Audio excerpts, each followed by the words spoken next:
Anytime there is an abduction and murder of an innocent child, it is devastating to the community.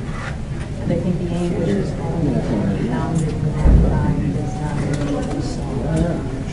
The abduction and death of 8-year-old Kira Tinsley that finally culminated in an arrest on Sunday has haunted this community for over 30 years. I will remind you that in Indiana, as we discuss this case, all persons charged with crimes are considered to be innocent until and unless they are proven guilty. Therefore, we are prohibited in any way from discussing with you the details of this case. And that really is not the purpose of this news conference. Our Supreme Court dictates that we try our cases in court, but do not try them in front of the media.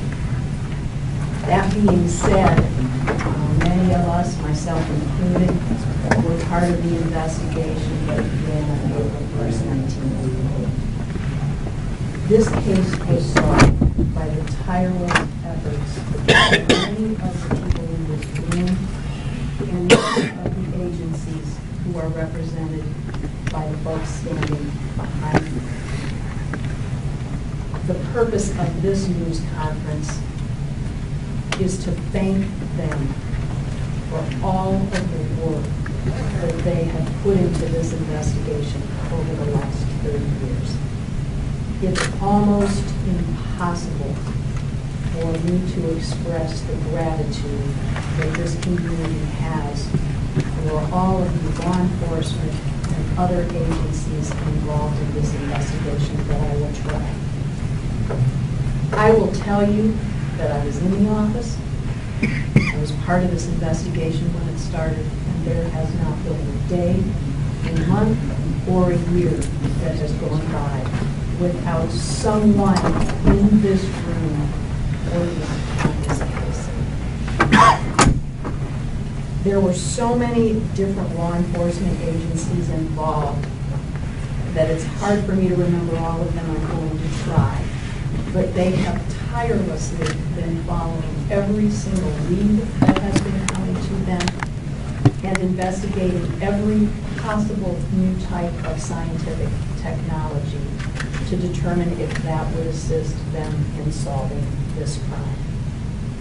Their dedication makes me very proud to be a prosecutor. It makes me proud to be part of law enforcement, and it makes this community proud of them. The people that worked on this case include detectives, some of them retired detectives, and they're in this room this morning. They know who they are. It includes current detectives. We're probably on our second or third generation of detectives. State troopers, street officers, crime scene detectives, victim assistants, DNA and other scientific analysts, prosecutors, profilers, and a thank you, which is unusual coming from a prosecutor sometimes, but a thank you to the media. Because the media, both locally and nationally, has kept this story with us, and that has been a great help to us. And there are so many more. I want to give you the agencies, and if I've forgotten someone, I apologize. But it started out with the Fort Wayne Police Department, the Allen County Police Department, the Indiana State Police, the FBI, the U.S. Marshals, crime scene detectives, the Allen County Prosecutor's Office, the DeKalb County Prosecutor's Office, the media, and the National Center for Missing and Exploited Children has been so helpful to us. I want to tell you how much I appreciate. And Parabon, they have done a fabulous job for us in this case. Our community is forever in the debt of the folks that I have just mentioned. Without their efforts, this crime would remain unsolved. And from the bottom of my heart, I want to thank each and every one of them for all the work that they've done. This case has haunted this community for 30 years, and I believe you have given us some closure. That being said, the few details that I can give you include the fact that the defendant's next court date is July 19th. At that time, formal charges will be filed. Other than that, there really are not details that I can give you on the case, but I would like to hand the podium over to Chief Steve Reed from the Fort Wayne Police Department for his comments. Thank you. Thanks everyone for coming today. I'm Chief Steve Reed with the Fort Wayne Police Department. 30 years. 30 years this family has waited for answers. And on Sunday we were able to give them some of those answers. Hopefully now they can start to have some closure. Our thoughts and prayers continue to be with the family. I would like to thank all the detectives, crime scene techs, prosecutors, agents, the Fort Wayne Police Department, Indiana State Police, Allen County Sheriff's Office, Allen County Prosecutor's Office, the FBI, U.S. Marshals, for their hard work and dedication to this case. I've watched these folks work on this case tirelessly. They did an outstanding job, and I'm proud to lead this department. I would like to thank the public. This case has affected our entire community. We have received much support from this community, and I would like to thank everyone for that. And I would also like to again thank the media, our local media, national media. Every time we wanted something put out, information, photos, you did it. You didn't ask questions. You did it. So thank you.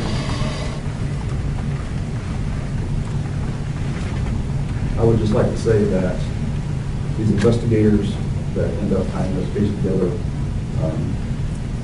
outstanding work. It's a joint effort. Fort Wayne Police Department, the United States Police, Sheriff's Office, everybody works hard on this case.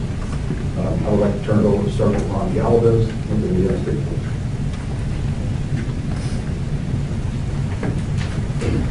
Good morning, ladies and gentlemen. Again, my name is Sergeant Ron Galvez. I'm the Public Information Officer of the Indiana State Police here in Fort Wayne.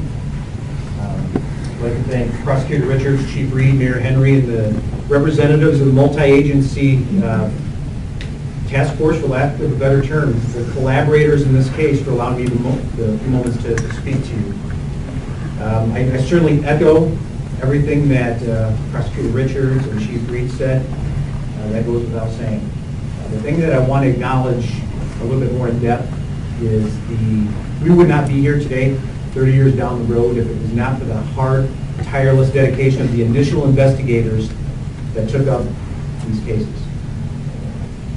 They're bringing their expertise, their interviews, neighborhood canvassing, assigning people to do different tasks within this investigation. Crime scene investigators, identifying, documenting, eventually preserving evidence that will be used in the prosecution of this case. Our DNA experts, Fort Wayne Laboratory, the Indianapolis Laboratory, for their expertise. The detectives who've taken the torch forward, as Prosecutor Richards said, a couple of 2 or 3 different generations. They worked tirelessly over the years. 10 years ago, I stood before a lot of you on the 20th anniversary of this case.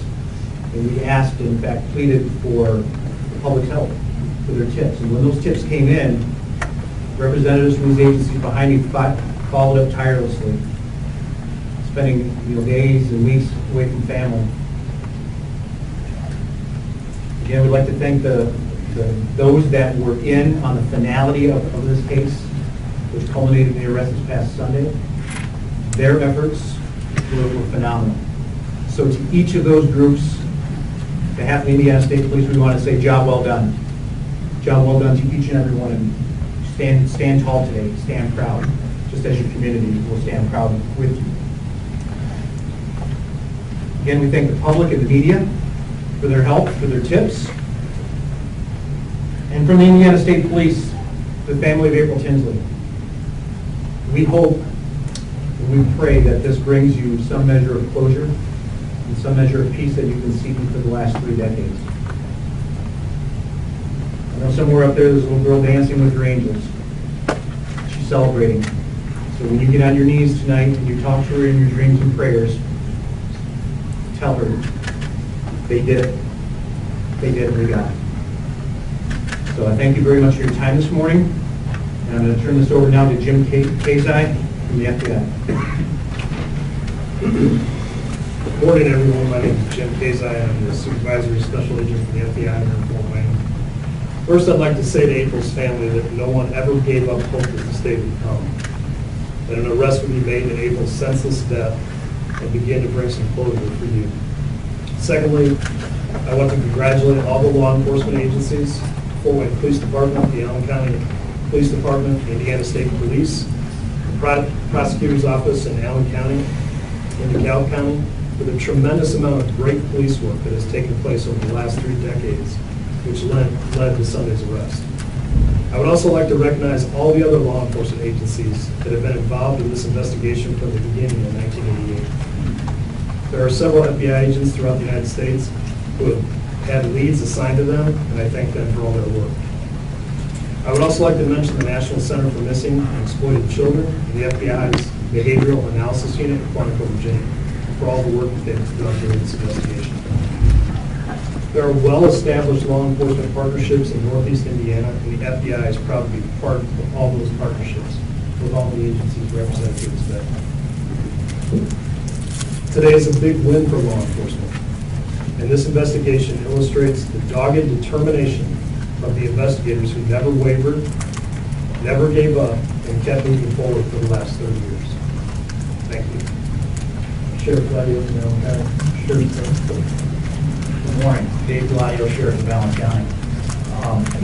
I guess I could just stand up here and say ditto to what just said, but I'm going to touch a little bit on, again, on the collaborative effort that took place in this case throughout 30 years. Whether it be the federal, FBI, U.S. Marshals, Indiana State Police, Allen County Sheriff's Department, Fort Wayne Police Department. I touched a little bit on this case back in '04, and I can tell you, you get involved in it, not one time did I ever see anybody from an agency try to stand up and take credit for doing something more than another agency.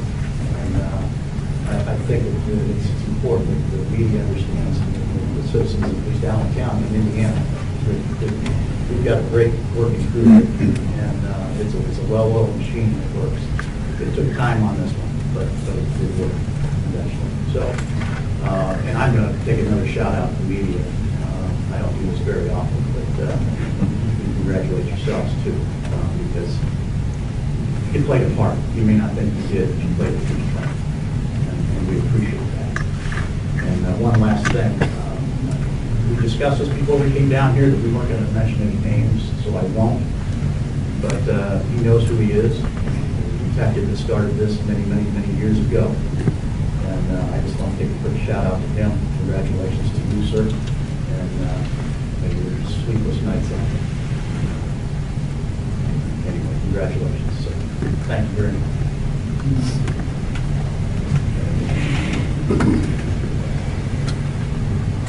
Thank you again for coming this morning. I'm sure you may have some limited questions. Please keep in mind that if you do, there are constraints on what we're able to tell you. If you have questions in the future, all of those should be directed to my attention at the prosecutor's office. Thank you so much. Okay, can we ask you one question? Have you made a decision on death penalty? I told you I would discuss the details. Well, I mean, that's a decision. And that, I think, includes charging decisions. Ms. Richards, larger issue here, not specific to this case. Yes, sir. Do you think that genetic genealogy is a game changer in cold case investigations? In general, yes, I do. What would you say to those out there who think they got away with their crimes? I think this case would help us. Along those lines, any reason to believe there might be other crimes connected to the individual you arrested? Again, I won't comment on this case.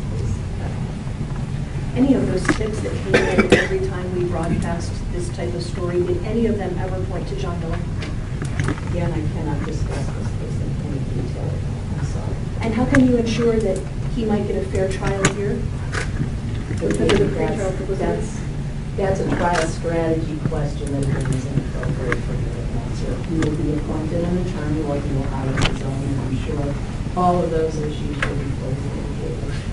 I'm not sure if this is a question for you or law enforcement, but I was wondering if somebody might be able to take us a little bit through the timeline of when Parabon was hired and how that decision was I made. cannot answer any questions specific to this case. Yes, sir.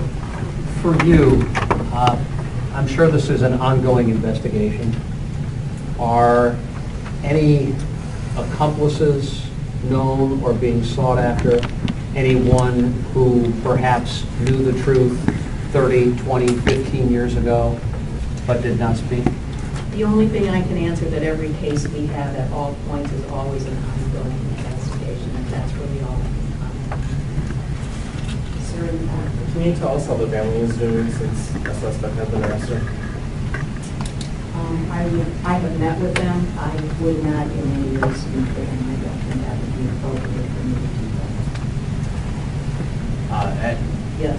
Does the success with the genetic genealogy in this case make you want to, or are you going to use it in other cases, or are you using already? You know, I think anytime law enforcement investigates a case, they use, as we say, every tool in the toolbox.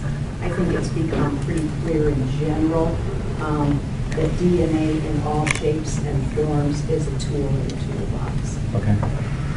Yes, sir. For the team of law enforcement people back there, if you wouldn't mind telling us, 30 years on this case, what was the immediate thing, what went through your mind, the immediate emotion you had, the immediate thing you said to yourself when all of a sudden the dots apparently connected and resulted in this arrest?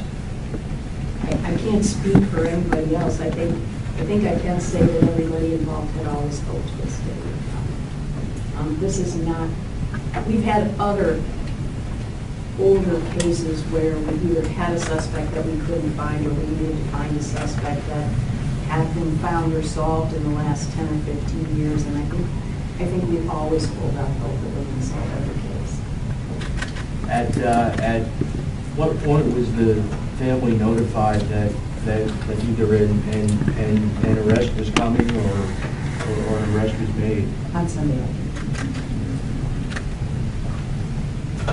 Yes, sir. Can you talk about kind of how you guys are feeling knowing that this guy has been in the community on the loose for 30 years and so like let out of state?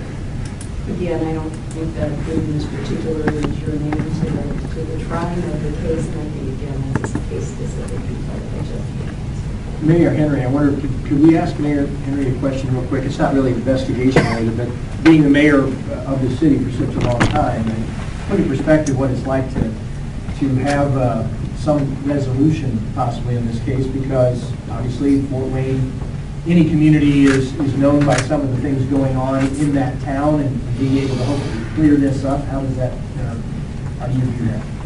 If anything, this, again, lets us all know how hard not only our specific police department works, but the joint effort that takes place on a daily basis between all of the agencies that represent public safety throughout this community and nationally as well. I can't thank all the men and women behind me for the work that they've done.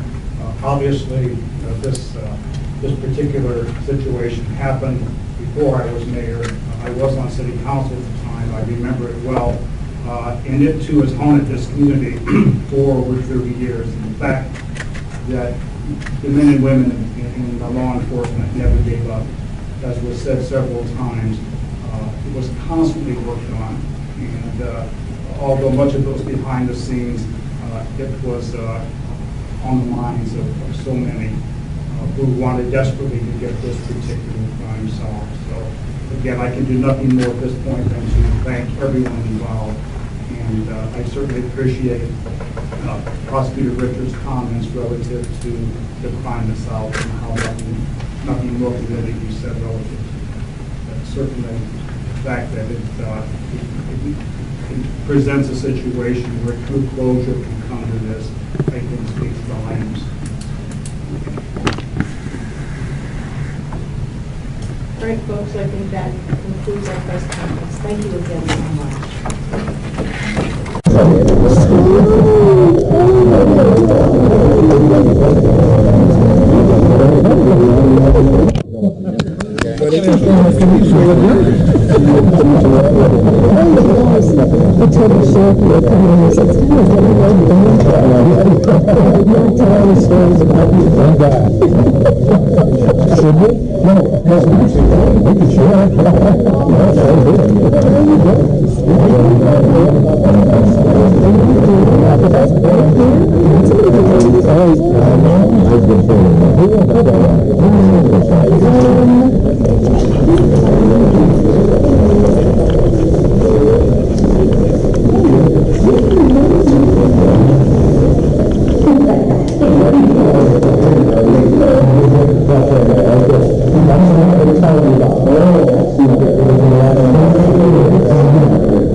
Very good. How are you doing today? Good. Good to see you. Yeah. Keeping everybody in line up here, huh? So, that's good. I'm finally glad they got rid of the boogeyman. It was a store that we always grew up with. It's a store we always told our daughters. So, I'm glad now that so he's gone. So, we'll see you soon.